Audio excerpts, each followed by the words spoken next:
चलो रे चलो रे चलो, चलो रे चलो रे चलो, चलो जहाजपुर। एक गिलास में पानी रखा है, एक चांदी की गिलास है, एक सोने की गिलास है, एक पीतल की गिलास है, एक प्लास्टिक की गिलास है, एक लोहे की गिलास है, एक कांसे की गिलास है, और किसकी हो सकती है, और एक मिट्टी की गिलास है और कांच की गिलास है। सब में पानी रखा है ना? पानी सब में रखा है। अब सोने के गिलास का पानी इतरा रहा है। क्या कर रहा है?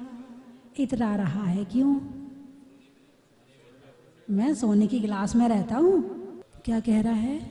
मैं सोने की गिलास में रहता हूँ, तू प्लास्टिक की गिलास में रहता। तू छोटा है और मैं बड़ा हूँ। ठीक है?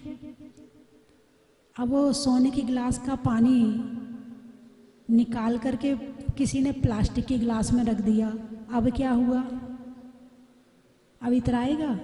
अब रोएगा, हाय मेरी सोने की गिलास छूट गई, मैं सोने की गिलास में रहता था, कितना अच्छा लगता था वहाँ। इस प्लास्टिक की गिलास में तो मुझे बिल्कुल अच्छा नहीं लग रहा है।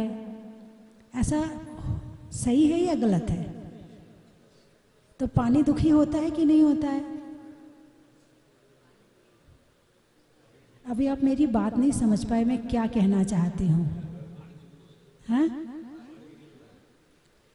उस सोने की गिलास के कारण से पानी में कोई अंतर आता है क्या?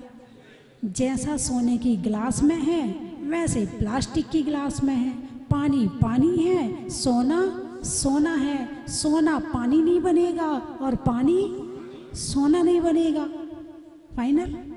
अरे बोलिए ना। इसलिए जो पानी होता है वह शांति से रहता है कि जब मुझे सोना बनना ही नहीं है, मैं तो पानी ही रहूँगा, तो फिर काय को इससे प्रेम करूँ। थोड़ी देर के लिए आया हूँ गिलास में, फिर किसी के पेट में चला जाऊँगा, फिर उड़ जाऊँगा तो बादलों में पहुँच जाऊँगा, फिर यहाँ वहाँ चला जाऊँगा। मेरा अस्तित्व क्या है? यहाँ वहाँ घूमता रहूँगा और मैं इसी तरह से चलता रहूँगा। यही है ना? इसी तरह से आत्मा है। क्या है? आत्मा है।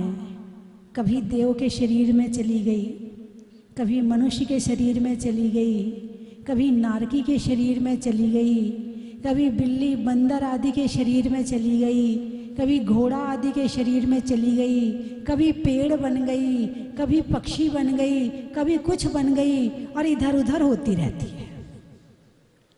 जैसे वो पानी था, वो पानी यहाँ वहाँ होता रहता है, ऐसे ही आत्मा भी यहाँ वहाँ होती रहती है।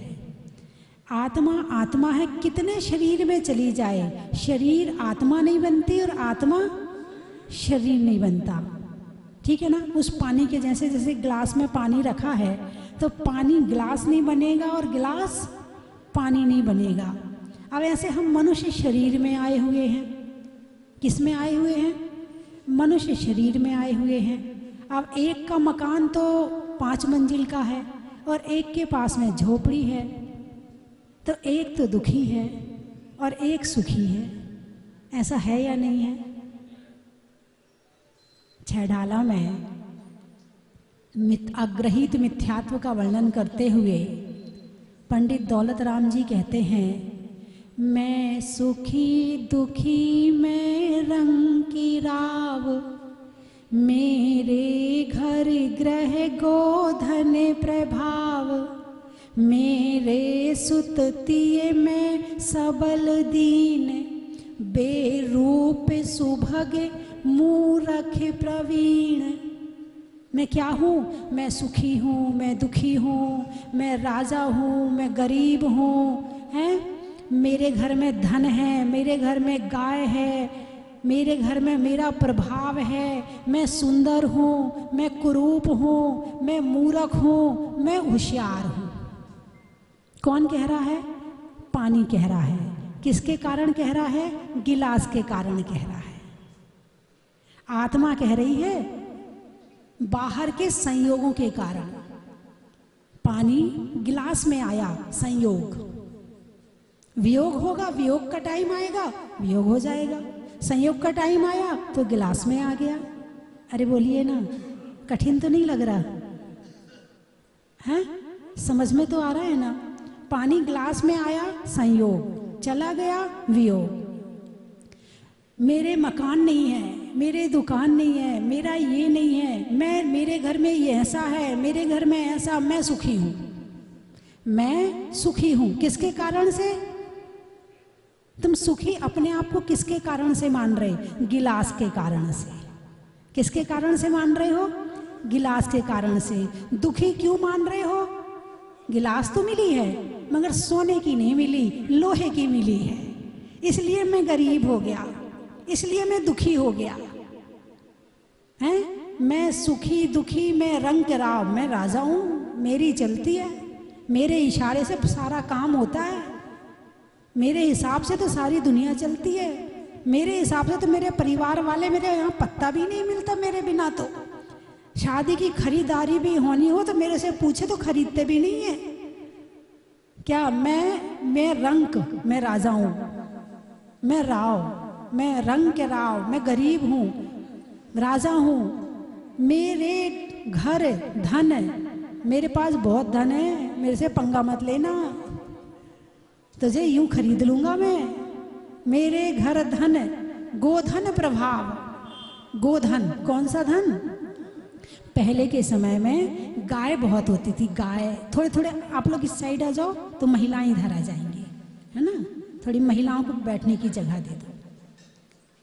अरे शादी का मौसम है, जाने तो वो शादी में जा रही हैं। आजकल शादियां बहुत हैं, या तो रात को जाग के आई होंगी या जागने जा रही होंगी। अभी धर्म की बात नहीं सुहाएगी। धर्म की बात तो तब सुहाती है जब इन सब चीज़ों से अलग होते हैं। धर्म की बात तो तब अच्छी लगती है, आत्मा की बात तब अच्छी लगती है जब सामान्य स्थिति हो। कैसी स्थिति हो? हाँ, ज़्यादा खुशी में, ज़्यादा दुख में, भय की स्थिति में हंसते हुए आदमी धर्म नहीं कर सकता है। यदि ज़्यादा हंसी आ रही हो तो मैं कितनी भी आत्मा की बात सुना दूं आपको समझ में वही हंसी हंसी आएगी बार बार। वो बात जो दिमाग में वही गूंजेगी। यदि कोई भयभीत व्यक्ति हो, डरा हुआ व्यक्ति हो, तो उसे आत्मा की बात समझ में, उसे वो डरेगा, ऐसा ना हो जाए, ऐसा ना हो जाए, ऐसा ना हो जाए, वो नहीं सुन सकता। कोई रो रहा हो, किसी के घर में कोई गमी हो गई हो, कुछ हो गया हो, उसे प्रवचन सुनाओ, समझ में नहीं आएगा, है ना? जरा शादी वादी का माहौल हो तब भी आत्मा की बात समझ में नहीं आएगी। आत्मा की बात तो तब समझ में आएगी जब सामान्य स्थिति होती है ना? तो मेरे घर ग्रह गोधन प्रभाव। गोधन यानी गाय को धन माना है। किसको धन माना है? धन, गाय को। यानी 10 प्रकार का जो परिग्रह होता है उसमें धन पशुओं को माना है, गाय को धन माना है। सोना चांदी धन, धान्य है, दासी दास। तो धन में आएगा पशु, गाय भैंस घोड़ा हाथी, ये धन है। लेकिन इस समय घरों में गाय तो नहीं है। अरे बोलिए ना, कौन गोबर उठाएगा, कौन गंदगी साफ करेगा? चलो ये बात भी नहीं है। अब आदमी तो 10वीं मंजिल के फ्लैट में रहता है, अब गाय को कहाँ ले जाएगा? अब खुद को रहने के लिए तो आकाश में जगह मिली है, जमीन में वो खुद ही नहीं रहता है, तो वो गाय को कहाँ से रखेगा? तुम्हारे यहाँ है तो गाय है, बहुत अच्छी बात, चलो एक तो मिल गया है। आदमी अपने रहने का जुगाड़ तो कर ले, फिर गाय भैंस का करे। और जिनके यहाँ जगह है तो सफाई कौन करे? कौन दूध निकालेगा, कौन घास डालेगा, कौन क्या करेगा? नकली दूध पी सकता है मगर गाय भैंस नहीं पाल सकता है, क्योंकि गाय भैंस की सेवा करनी पड़ेगी, है ना? नहीं, आजकल ऐसा नहीं कि जानवर पाल नहीं रहे हैं, जानवर पाल तो रहे हैं, गाय भैंस तो नहीं पाल रहे हैं, वो पूंछ हिलाने वाला पाल रहे हैं। उसका नाम क्या है? यदि आपस में गुस्सा आ जाए और लड़ रहे हो तो गाली क्या देते हो? अरे बोलिए ना। चलो अभी नहीं देते होगे, बचपन में तो जरूर देते होगे। जब बच्चे छोटे होते हैं तो लड़की जो होती है, वो बहन जो होती है, वो भाई को कहती है और भाई बहन को कहता है, नहीं मैंने नहीं कहा। बोलिए बचपन में दी ना है। अब घर में किसको पाला जा रहा है? जिसकी गाली दी जाती है, जिसकी गाली दी जाती है उसको पाला जा रहा है। और उसको खरीद खरीद के लाते हैं। मोहल्ले वाले नहीं कि मोहल्ले में जिसने जन्म लिया उसको पालने, नहीं। हाँ 50,000 1,00,000 बढ़िया बढ़िया, इतने में तो गाय आ जाए। कम से कम गाय आएगी तो दूध भी मिलेगा पीने के लिए, घर के बच्चों का पालन पोषण भी होगा। और आजकल तो एक थेरेपी चली है कि किसी को ज़्यादा कोई बीमारियां हो तो वो गाय के गले लगे जा करके और गाय को प्यार करे, उसे एक थेरेपी चली है। तो गाय के अंदर से जो दुआ निकलती है, गाय के अंदर से जो अच्छी भावनाएं निकलती हैं और उसके अंदर की जो एनर्जी होती है वो उस व्यक्ति में आती है और उससे उसकी बीमारियां ठीक होती हैं। आजकल बहुत चल रहा है, विदेशों में बहुत चल रहा है ये। इस तरह की थेरेपी शुरू हो गई है। तो अब लोगों ने अपने घर में गाय पालना अब शुरू, अब वो आएगा, दुनिया लौट के आएगी वहीं जहां से निकली थी ना। धरती गोल है, लौट के वहीं आना पड़ेगा, आगे रास्ता नहीं है, गोल घूम के वहीं आना पड़ेगा। अब गाय भैंस की फिर से आ गई है। तो गाय और भैंस को धन कहा जाता है, कुत्ता को धन नहीं कहा। अरे बोलिए ना, है हिंसक जानवर है। घर में तुम्हारे चूहा होगा, खा जाएगा। घर में तुम्हारे बिल्ली आएगी, वो भी खा जाएगी। चूहा हिंसक जानवर है और गाय शाकाहारी है, सीधी है। यदि जानवरों में सबसे सीधा जानवर किसी को कहा जाता है तो गाय को कहा जाता है।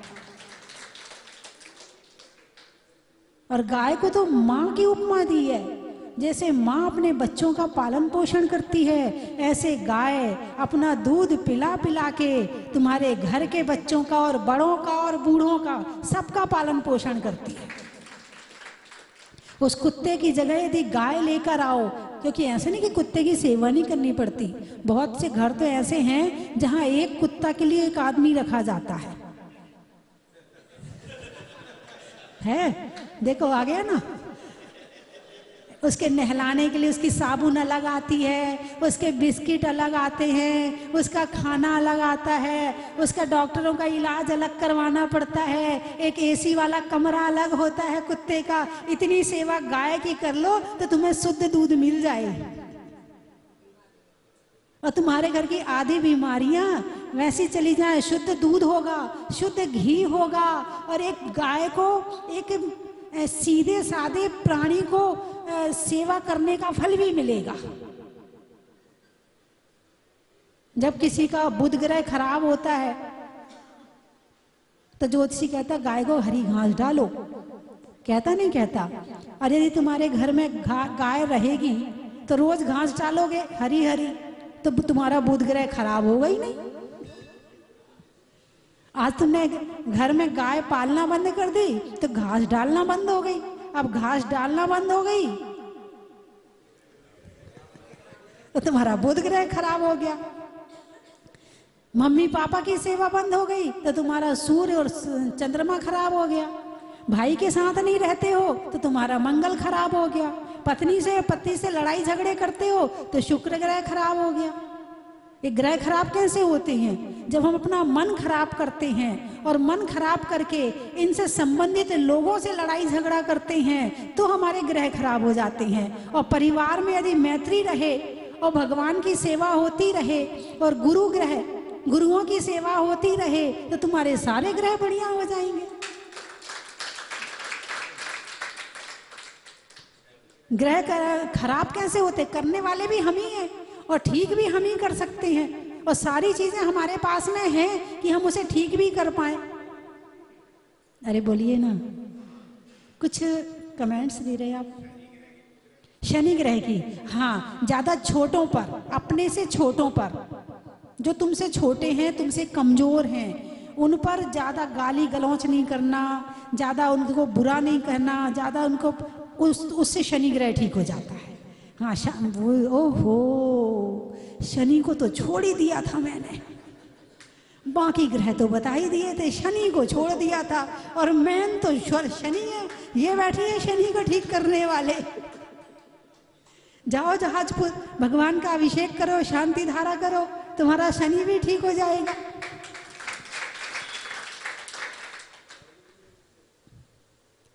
है ना? हाँ, ग्रहों में शनि का बड़ा महत्व है। जेब में मनी का, हीरे की कनी का, और ग्रहों में बंधुओं, राहु केतु कुत्ता।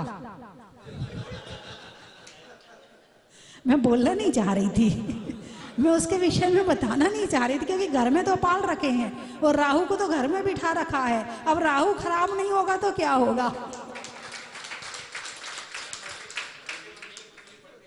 और वैसे कुत्ते को रोटी डालने से राहु ग्रह ठीक होता है, और काले कुत्ते को, ऐसा ज्योतिषी बताते हैं, है ना? और वैसे देखो, सामान्यतः देखो, हमारे परिवार में बुजुर्गों की एक परंपरा रही है कि पहली रोटी गाय की और आखिरी रोटी कुत्ते की। और तुम्हारे घर से यदि पहली रोटी और आखिरी रोटी निकलती है तो तुम्हारा राहु तो वैसे ही ठीक हो जाएगा, हैं? और दोनों इनके यहाँ है, दोनों की रोटी निकल जाती, दोनों ठीक हो जाएंगे, फिर ठीक है। एक ने राहु के यहाँ और एक ने बुध का, दोनों ग्रह ठीक हो गए। एक ने गाय पाल ली, अब कहाँ बाहर जाके कुत्ता ढूंढेंगे, अपने घर में ही पाल लो, चोर बहुत आ रहे हैं। बंधुओं, मेरे धन ग्रह गोधन प्रभाव, धन का प्रभाव, गोधन का प्रभाव, है ना? मेरे सुत, सुत यानी पुत्र, तिय, मेरे सुत तिय, तिय यानी स्त्री, मेरा पुत्र है, मेरी स्त्री है, मैं सबल दीन, मैं बलवान हूँ, आज तक मुझे दवाई खाने की जरूरत नहीं पड़ी, मैं बलवान हूँ, पूरी शक्ति है मेरे पास, कुछ भी करवा लो, मैं तो दौड़ता रहता हूँ। सबल दीन, सबल हूँ मैं, और दीन, मैं तो बहुत निर्बल हूँ, मैं तो कुछ भी नहीं कर पाता हूँ, मैं तो असमर्थ हूँ, चाहता तो बहुत हूँ पर क्या करूँ, मैं कुछ भी नहीं कर पाता, निर्बल हूँ। विचार ऐसा करता है ना? मैं सबल दीन, बेरूप, मैं तो बहुत, मेरी तो शक्ल ही खराब है, खुद की शक्ल तो आईने में नहीं देखी जाती है, बेरूप, सुभग, मैं बहुत सुंदर हूँ, कोई मेरे बराबर के टक्कर का नहीं है मेरे मोहल्ले में, मैं सुंदर हूँ। मूर्ख, अरे मुझे तो कुछ भी याद नहीं रहता, मूर्ख हूँ मैं तो, मूर्ख। प्रवीण, मैं बहुत होशियार हूँ, मेरे बराबर का कोई होशियार नहीं है, मैं सारे काम चुटकियों में कर देता हूँ, बहुत होशियार हूँ मैं। ऐसा कौन कहता है? मैं सुखी हूँ, मैं दुखी हूँ, मैं राजा हूँ, मैं रंक हूँ, हैं, मैं धनवान हूँ, मैं, मेरे घर में गाय है, मैं मूर्ख हूँ, मैं प्रवीण हूँ, मैं सुंदर हूँ, मैं बेसुंदर हूँ। ऐसा कौन? मैं निर्बल हूँ, मैं सबल हूँ, मैं दीन हूँ, मैं हीन हूँ, ऐसा कौन कहता है जो बाहर के संयोगों से अटैच होता है? पानी पानी है, गिलास गिलास है। अब गिलास यदि जो पानी है गिलास से अटैच हो जाए तो फिर पानी अपनी सत्ता तो भूल गया, पानी अपनी सत्ता तो भूल गया। मैं सोने की गिलास में रहता हूँ, मैं राजा हूँ, मैं प्लास्टिक की गिलास में रहता हूँ, मैं गरीब हूँ। बात समझ में आई कि नहीं? आत्मा आत्मा है और बाहर की वस्तुएं बाहर की हैं। बाहर की वस्तुओं से अपनी आत्मा को वैसा मानना, ये अग्रहित मिथ्यात्व है। कौन सा मिथ्यात्व है? अग्रहित मिथ्यात्व। मैं सुंदर हूं, ये कौन कह रहा है? शरीर सुंदर है। तुम आत्मा के लिए कह रहे कि आत्मा सुंदर, किसके लिए कह रहे हो? शरीर के लिए कह रहे हो। किसके लिए कह रहे हो? शरीर। अब पानी कह रहा है गिलास सुंदर है, तो पानी कह रहा मैं सुंदर हूं। पानी क्या कह रहा है? कहने वाला तो पानी है, गिलास अपने आप में अजीब है, पानी जीव है। अब पानी कह रहा है मैं सुंदर हूं, जबकि पानी अलग है और गिलास अलग है। मेरी बात समझ में तो आ रही है ना? कठिन तो नहीं लग रही है? तो मैं सुखी हूं, क्यों कहा? मेरे घर में सब कुछ है, मेरे घर में धन है, मेरे घर में ये है, मैं सुंदर हूं। तो ये क्यों कह रहा है? जब आत्मा बाहर की वस्तुओं से पूर्ण रूप से अटैच हो जाती है और अपने स्वभाव को भूल जाती है, तो बाहर की वस्तुओं में ही अपना आप को मानने लगती है और सोचती है कि मैं सुंदर हूं, मतलब शरीर को सुंदर मान के मैं सुंदर हूं, ऐसा मानती है। मैं सुंदर नहीं हूं, ऐसा मानती है। मैं शरीर बीमार होता कि आत्मा बीमार होती है? बीमारी कहाँ होती है, शरीर में या आत्मा में?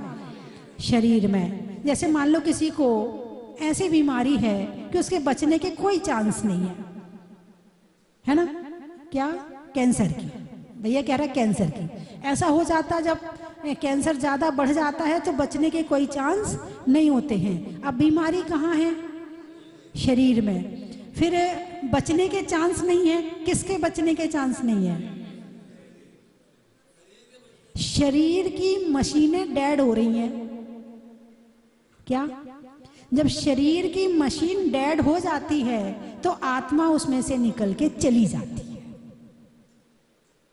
शरीर को छोड़ दिया, शरीर तो यहीं पड़ा रह गया और आत्मा उसमें से निकल के चली गई। कैंसर किसको हुआ था? और आत्मा क्या कह रही? बोलने वाला कौन है, आत्मा या शरीर? यदि आत्मा निकल जाए तो शरीर बोल सकता है क्या? नहीं बोल सकता है। तो बोल कौन रहा है कि मुझे कैंसर है? आत्मा है। किसको कैंसर? शरीर को। कुछ समझ में आई नहीं आई मेरी बात? संयोगी अवस्था को खुद मान लेना कि मैं शरीर हूं, मैं ही यही हूं, मैं ही धनवान हूं, मैं ही कुरूप हूं, मैं ही स्वरूप हूं, मैं ही हीन हूं, मैं ही दीन हूं, मैं बहुत होशियार हूं। अब होशियार हो, चलो मैंने मान लिया कि आप बहुत होशियार हो, आपने कहा आप होशियार हो, लेकिन आपकी होशियारी अभी कर्म के हाथ में है, आपके हाथ में नहीं है। जब तक आपके ज्ञानावरणी कर्म का क्षयोपशम है तब तक आपकी होशियारी चल रही है, और जिस दिन ज्ञानावरणी कर्म का क्षयोपशम खत्म उस दिन ये होशियारी खत्म। ये तो कम ज्यादा होता रहता है, कभी कम हो गया कभी ज्यादा हो गया। एक लड़की थी, बहुत होशियार थी, कॉलेज टॉप किया। क्या टॉप किया? कॉलेज टॉप किया, सारे कॉलेज में 1 नंबर पे। और उसको एक दिन बुखार आया। अब वो बुखार जो था वो दिमाग में चला गया। अब दिमाग में चला गया तो जितना उसको याद था सब साफ हो गया, और उसका तो जो अंग था वो तो जो चलती दौड़ती फिरती खेलती थी वो अब वो व्हील चेयर से चलती है। मैं पहले क्या कहती थी? मैं होशियार हूं। अब बताओ कहां गई होशियारी? किसके हाथ में है हमारी होशियारी? कर्म के हाथ में है। जैसा औदैहिक भाव, जैसा कर्म करा रहा है हम वैसा कर रहे हैं, जैसा कर्म नचा रहा है वैसे नाच रहे हैं। कर्म कहता है मुझे ये रंग पसंद है तो मैं कहता हूं मुझे ये रंग पसंद है, जबकि आत्मा रंगहीन है, आत्मा में रंग है ही नहीं है। ये कौन कहलवा रहा है कि मुझे ये रंग पसंद है? कर्म कहलवा रहे हैं। कौन कहलवा रहा है? कर्म कहलवा रहे हैं, और हम कहते हैं कि हमें पसंद है। तो हम इस समय खुद को पूर्ण रूप से भूले हुए बैठे हैं। किसको? अरे बोलिए ना, खुद को। खुद कौन हो तुम? खुदा किसे कहते हैं? खुद को खुद में एक मात्रा लगा दो, क्या हो गया? खुदा हो गया। खुदा कौन है? आत्मा। यदि आत्मा से कर्म निकल जाए तो खुद खुदा बन जाए। जब तक हम बाहर के वस्तुओं से अटैच होकर के और उसमें अपना प्रेम भाव बना करके उसके जैसे हम अपने आप को मान रहे हैं, तब तक हमें अपने स्वरूप का भान होने वाला नहीं है। मैं काला हूं, मैं गोरा हूं, बोलिए मानते हो नहीं मानते हो? हैं? मैं काला हूं, मैं गोरा हूं, और कोई आपके गोराई की तारीफ करे, वाह सुपर वाइट है, क्या सुंदर है, हैं? एकदम गोरा चिट्टा है, बिल्कुल खुश हो जाओगे। उसने तुम्हारी किसकी तारीफ करी? आत्मा की या शरीर की? शरीर की तारीफ करी। और तुमने क्या समझा? क्या समझा तुमने? मेरी तारीफ करी। ये तो पता ही नहीं था कि आत्मा अलग भी है, ये तारीफ शरीर की कर रहा है। ये तो ध्यान में था ही नहीं कि मैं अलग हूं और ये गोरा शरीर अलग है। मैं सुखी दुखी, मैं रंग के राव, मेरे धन ग्रह गोधन प्रभाव, मेरे सुत तिय, मैं सबल दीन, बेरूप सुभग मूरख प्रवीण। किसकी बात कर रही हूं? नरक में गए तो मैं नारकी हूं, देव में गए तो मैं देव हूं, कुत्ता बना तो मैं कुत्ता हूं, मनुष्य बना तो मैं मनुष्य हूं, गाय बना तो मैं गाय हूं। मैं हूं क्या? मैं हूं क्या? बताइए मुझे, क्या हूं मैं? मैं आत्मा हूं। और ये सब पर्याय हैं जो कर्मों के उदय से मिलती हैं। किससे मिलती हैं?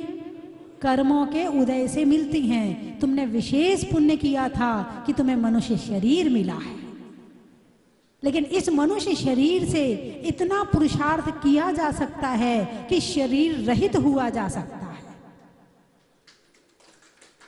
लेकिन इसके लिए बस वो जो अभी बताया टारगेट, पानी अलग और गिलास अलग।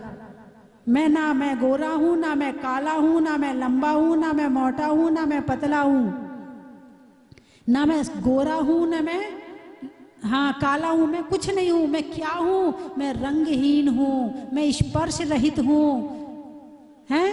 मैं गंध रहित हूं, मैं वर्ण रहित हूं। मेरे अंदर जो ये पुद्गल के गुण हैं, मेरे अंदर ये कोई भी गुण नहीं है। ऐसा बैठ कर के रोज 5-10 मिनट रोज ध्यान करना चाहिए और पानी को, ग्लास को अलग देखना चाहिए, क्योंकि शरीर को भी अलग तो नहीं कर सकते।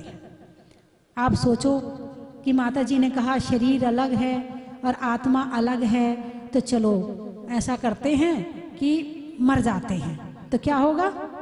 शरीर अलग हो जाएगा और आत्मा नहीं होने वाली। एक शरीर छोड़ोगे, दूसरा शरीर मिल जाएगा, और आत्महत्या करने का परिणाम ये और होगा, उससे बुरा शरीर मिलेगा। एक लड़का था, उसके नंबर थोड़े कम आए, बहुत दुखी हुआ। मैंने इतनी मेहनत करी, इतना अच्छा मैंने पेपर दिया और मेरे नंबर तो आए नहीं। तो वो आत्महत्या करने के लिए नदी में कूदने के लिए गया। वहाँ एक सन्यासी बैठा था। बोले भाई क्या कर रहा है? बोले मरना है। बोले क्यों मरना? बोले मेरे नंबर कम आए। तो बोले नंबर कम आए तो ये ऐसा काम कर, तू थोड़ी और मेहनत कर ले तो अगली बार तेरे ज़्यादा आ जाएंगे। बोले नहीं, मुझे तो मरना है। बोले देख एक बात सुन, यदि तू मरेगा तू फिर से जन्म लेगा, फिर से आई से शुरू करना पड़ेगा, और फिर वो जहाँ अभी पहुँचा है ना वहाँ तक तुझे दोबारा पहुँचना पड़ेगा। और अभी तो यदि इस 1 साल और पढ़ाई कर लेता है तो तेरा अभी 1 ही साल खराब होगा, और मरने के बाद तो तेरे 20 साल खराब हो जाएंगे। बोल तुझे मरना है या 1 साल ठीक करना है? बोले फिर तो 1 ही साल में ही ठीक है, फिर मरना नहीं है मुझे। चलिए मैं 3 चीज़ें बोलूँगी, आपको कहना बड़ा ही महत्व है। तो शादी वादी तो अभी हैं, हो गई शादियाँ? आपके घरों में तो नहीं है ना?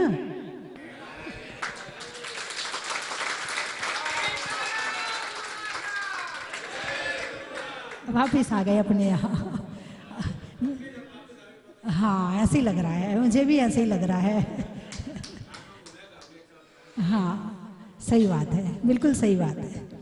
घूमना भी अच्छा लगता है तभी जाते हैं, और घर भी अच्छा लगता है इसलिए वापस आते हैं, है ना। तो आत्मा हमारा घर है और ये संसार बाहर का घूमना है। तो थोड़ा थोड़ा अपने अपने घर में भी आया करो। बिजली में तार का, शास्त्रों में समय सार का, और आज होने वाले बिहार का, पंखा में झलने का, बच्चों में पलने का, और बिहार में पैदल चलने का, खेत में धान का, शादी में पान का, और होने वाले भक्तांबर विधान का, बोलने में वचन का, शास्त्र में प्रकट वचन का, और सुनने में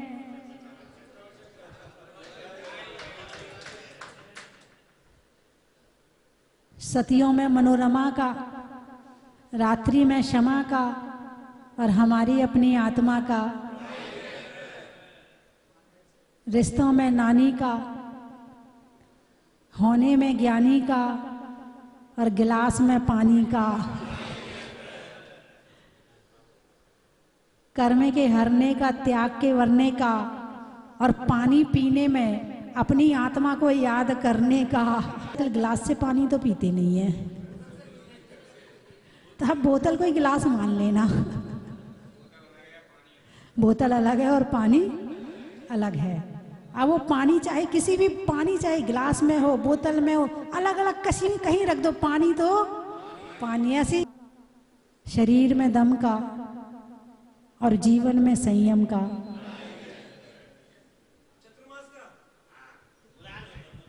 ये तुम बनाओगे कि मैं बनाऊं? अच्छा, बहू में सास का, लेने में सांस का,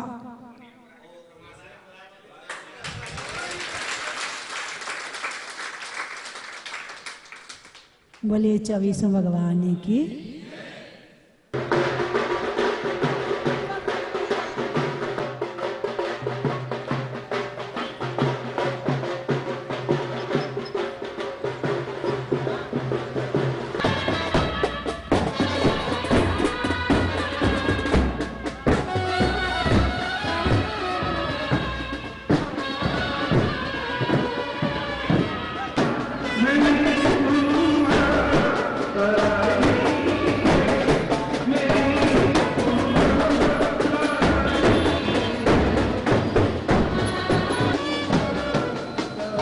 वर्ष बाद एक बार फिर मैं जयकारा गुरु मां का, जयकारा गुरु मां का। स्वस्ति धाम में आए थे और 12 तारीख को आने के बाद इतना मन प्रसन्न हुआ कि जाते ही हमने अगले दिन यहाँ आने की टिकट करा दी कि हमें तो स्वस्ति धाम जहाजपुर जाना है, और यहाँ से अच्छा माहौल, सौहार्दपूर्ण हमें कहीं नहीं मिला है। वो शुभ अवसर मुझे प्राप्त हुआ जिसका मुझे बरसों से इंतजार था। माता जी के दर्शन अभी मैंने 3 अप्रैल को ग्वालियर में महावीर जयंती के दिन प्राप्त किए थे। तब से ही ये भावना चल रही थी कि कब स्वस्ति धाम के दर्शन होंगे। आज ये मेरा सौभाग्य पूरा हुआ। मैं अपने आप को बहुत अनुग्रहित महसूस कर रही हूँ। माता जी के चरणों में 3 बार वंदामी वंदामी वंदामी।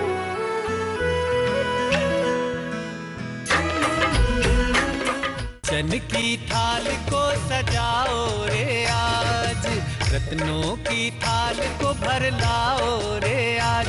आओ आओ करे रे गुणगान आरती भगवन की। आओ आओ करे गुणगान आरती भगवन की। आओ आओ करे रे गुणगान आरती भगवन की।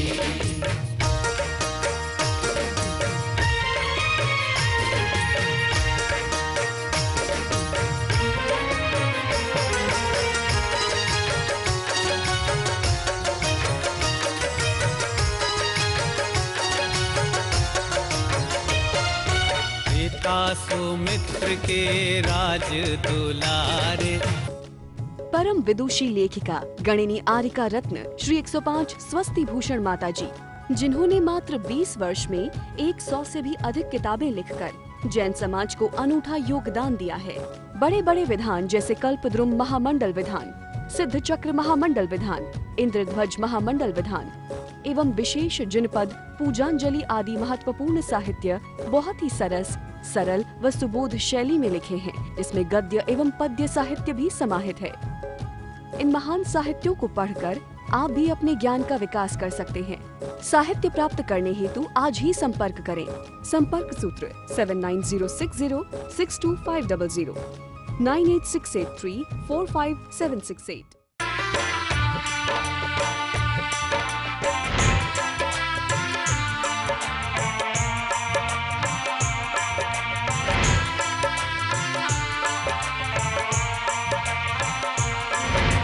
चलो रे चलो रे चलो चलो रे चलो रे चलो चलो जहाजपुर।